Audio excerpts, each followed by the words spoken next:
उंदीर दादाची करामत.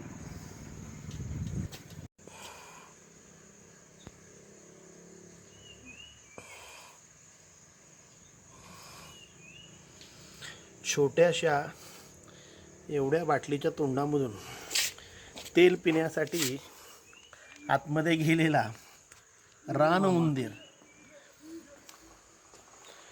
हा रान उंदीर. मित्रांनो नमस्कार. मित्रांनो मी अविनाश नागरे. लहानपणी आई वडील सांगायचे की विविध गोष्टी प्राण्यांविषयी पक्ष्यांविषयी.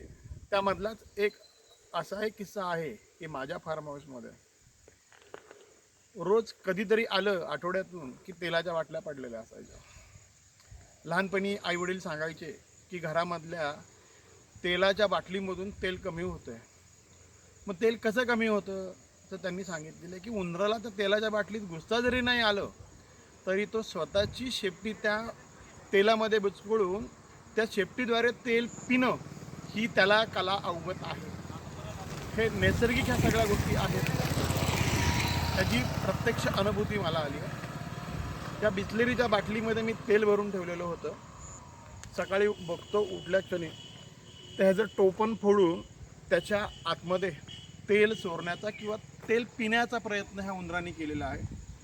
परंतु ही उंदराची जी जात आहे हा जंगली उंदीर आहे. आपल्याकडचे घरामधले हाऊस रॅट जे असतात कॉमन त्याप्रमाणे हा ट्री रॅट आहे किंवा जंगल रॅट आपण ज्याला असं म्हणूया.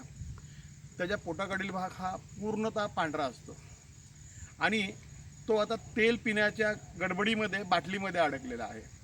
तर आपण त्याला प्रयत्न करूया त्याच्या अधिवासात पुन्हा सोडण्याचा. क्लोजअपमध्ये घ्या. क्लोजअपमध्ये घ्या ना. घ्या ना. खाली या ना. खाली घ्या. घ्या खाली. एकदम क्लोजअपमध्ये घ्या. तोंड वगैरे सगळं घ्या एकदम जवळ. सावली येऊन नका.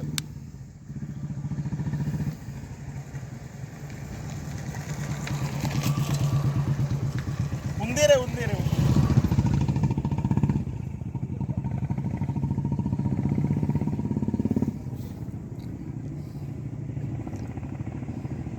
एकदम क्लोजअप.